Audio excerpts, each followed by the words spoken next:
ఎవరైతే ఒక ఎస్సీ దళితులని ఇబ్బంది పెడతారో, దాడులు చేస్తారో, చంపుతారో వాళ్ళనే నీ పక్కన పెట్టుకొని నడిపించి వాళ్ళకి ప్రోత్సాహం కల్పించేవే తప్ప ఏ రోజు కూడా దళితులకి నువ్వు అండగా నిలబడినటువంటి పరిస్థితి లేదు. ఈరోజు వైసీపీ పార్టీ వాళ్ళు దళితులకి మేమేదో చేసామని గొప్పలు చేసుకునే దానికి మీకు అర్హత లేదని కూడా తెలియపరుస్తున్నాం.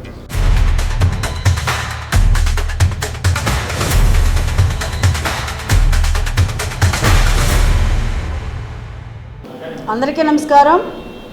ఈరోజు జగన్మోహన్ రెడ్డి గారు మాజీ ముఖ్యమంత్రి వర్యులు దళితుల్ని మేము ఒక అధికారంలో ఉన్నప్పుడు ఉద్ధరించాము అనేసి గొప్పలు చెప్తున్నారు. అయితే ఆయన పరిపాలించినటువంటి 5 సంవత్సరాల్లో దళితుల పరిస్థితి ఏంటంటే డోర్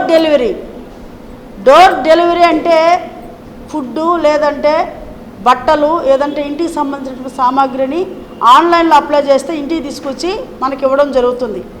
కానీ వైసీపీ ప్రభుత్వంలో ఒక ప్రతినిధి ఎమ్మెల్సీ అనంతబాబు ఒక దళిత డ్రైవర్ని చంపి కారులో తీసుకొచ్చి ఆ తల్లిదండ్రులకి గర్భవతి అయినటువంటి తన భార్యకి డోర్ డెలివరీ, ఆ శవాన్ని డోర్ డెలివరీ చేసినటువంటి ఘనత వైసీపీ పార్టీలోది. తీసుకొచ్చి నేనే చంపాను, ఇదిగో మీ బిడ్డ అన్నట్టుగా ఆయన విర్రవీగడం జరిగింది. ఆ తర్వాత అతను బెయిల్ ద్వారా వచ్చిన తర్వాత అనంతబాబు గారు, అతను గారు అనేది కూడా కరెక్ట్ కాదు, అంగవైభవంగా పూలమాల వేసి సంబరాలు చేసుకుంటూ ఆయన ఏదో సాధించినట్టుగా జైలు నుంచి తీసుకురావడం జరిగింది.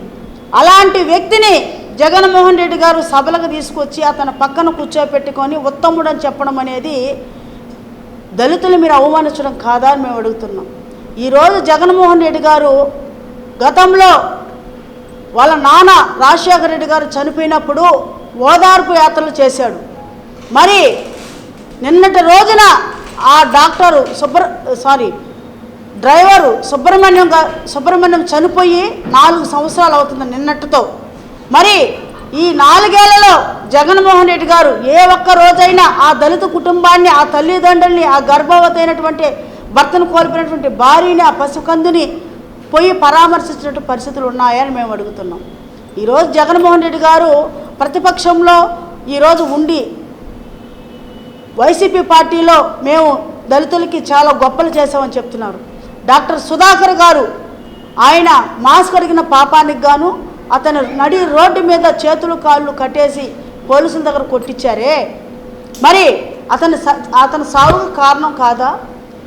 ఒక దళితుడైనటువంటి డాక్టర్ గారినే అతని యొక్క ప్రాణమే మీకు లెక్కలేదు, మరి ఇంక డ్రైవర్ అయినటువంటి సుబ్రహ్మణ్యం ప్రాణం మీకు లెక్క అని మేము అడుగుతున్నాం.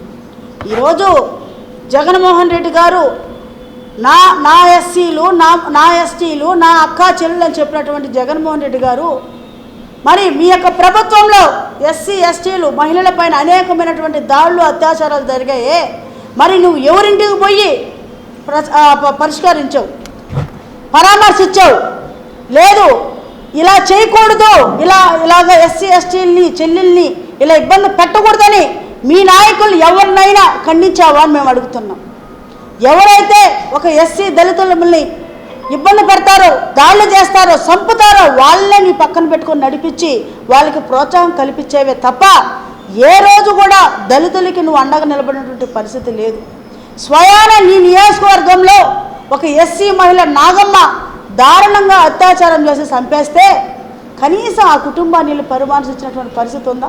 ఒక ఎమ్మెల్యేగా అయినా కూడా, ఒక ముఖ్యమంత్రిగా గారైనా కూడా లేదు. కానీ ఆ కుటుంబాన్ని వంగలపూడి అనిత గారు, ఎంఎస్ రాజు గారు వెళ్ళి పరామర్శిస్తే దౌర్భాగ్యం ఏంటంటే ఎస్సీ ఎస్టీలకి అట్రాసిటీ కేసులు ఒక ప్రొటెక్షన్గా ఇచ్చినటువంటి డాక్టర్ బిఆర్ అంబేద్కర్ గారు కేసుల్ని అనిత మేడం, ఎంఎస్ రాజు గారి మీదే మీరు కేసు ఫైల్ చేసినటువంటి దౌర్భాగ్యం ఎస్సీలకి. ఈరోజు వైసీపీ పార్టీ వాళ్ళు దళితులకి మేమేదో చేసామని గొప్పలు చేసుకునే దానికి మీకు అర్హత లేదని కూడా తెలియపరుస్తున్నాం. చంద్రబాబు నాయుడు గారు ఎస్సీలకి ఎస్సీ కార్పొరేషన్ ద్వారా లోన్స్ ఇచ్చారు. మరి గత మీ 5 సంవత్సరాల్లో ఒక్క లోన్ ఇచ్చారా ఎస్సీలకి? ఎందుకు ఇవ్వలేదు అంటే ఎస్సీలు ఆర్థికంగా ఎదగకూడదు. అలాగే ఎస్సీ బిడ్డలు, దళిత బిడ్డలు విదేశాల్లో వెళ్ళి గౌరవంగా చదువుకొని వాళ్ళకంటూ ఒక కాళ్ళ మీద నిలబడాలని చంద్రబాబు నాయుడు గారు విదేశీ విద్య పెట్టాడు. మరి నువ్వేం చేసావు? ఈ 5 సంవత్సరాలు విదేశీ విద్య ద్వారా ఏమైనా చేసావా? జగనన్న విదేశీ విద్య అని పేరుగార్చి ఆ యొక్క పథకాన్ని నీరుగార్చింది నువ్వు కాదా? ఈరోజు మేము ఒక్కటే, ఎంతోమంది మహిళలు, ఆడబిడ్డలు, రమ్యాని బీటెక్ చదువుతున్న అమ్మాయిని నడి రోడ్డు మీద పొడి చంపారు ఇండిపెండెన్స్ డే రోజు. మరి ఆ యొక్క కేసు ఏం చేసావు? నీ యొక్క తాడేపల్లి ఆఫీస్కి కోటవేట దాడిలో ఒక మహిళని రేప్ చేశారు, గ్యాంగ్ రేప్. మరి ఆ కేసు ఏం చేసావు అధికారంలో ఉన్నప్పుడు? ఈరోజు నెల్లూరులో కావచ్చు, ఇప్పుడు జనరల్ అని చెప్పారు, నెల్లూరులో అనేకమైనటువంటి ఎస్సీలు బలైపోయారు మీ యొక్క ఎమ్మెల్యేల వల్లే. మరి ఏం న్యాయం చేశారు మీరు? ఏమి ఈరోజు జగన్మోహన్ రెడ్డి గారికి ఎలక్షన్లు వస్తున్నాయంటే దళితుల యొక్క ఓట్లు కావాలి, నా ఎస్సీ, నా ఎస్టీ, నా అక్క చెల్లెములు అంటారు. ఎలక్షన్లు అయిపోయిన తర్వాత ఎస్సీలన్నా, ఎస్టీలన్నా, మహిళలన్నా లెక్కలేదు. ఈరోజు వైసీపీ పార్టీకి మహిళల గురించి, ఎస్సీల గురించి, ఎస్టీల గురించి మాట్లాడే అర్హత లేదని మేమందరం కూడా తెలియపరుస్తున్నాం.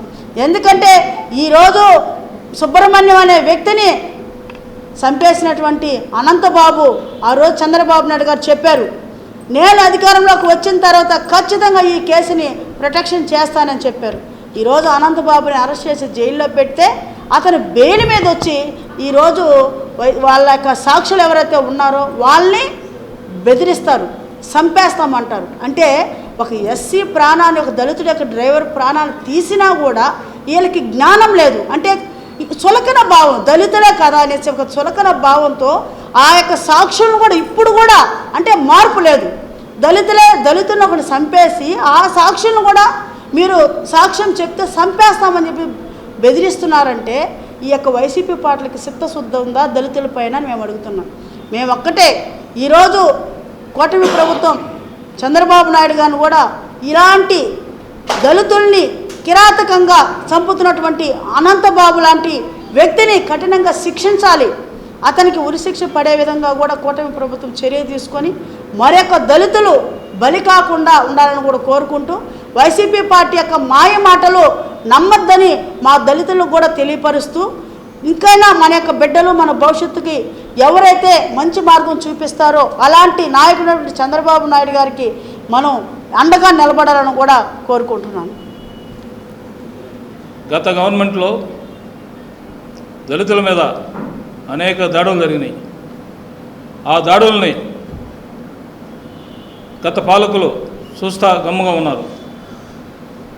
ఒక దళితుడిని చంపి డోర్ డెలివరీ చేసినా కూడా దాని మీద స్పందన లేకుండా, ఎటువంటి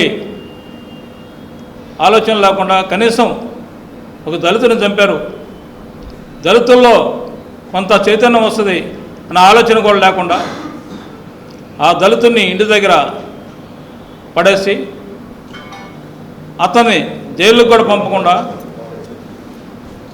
ఒక మంచి పౌరుడుగా ఆయన్ని లాస్ట్ గవర్నమెంటు ఆయనకు ఒక గౌరవం ఇచ్చింది. ఇదే విధంగా రాష్ట్రంలో దళితుల్ని అనేక మందిని అనేక హింసలు పెట్టారు.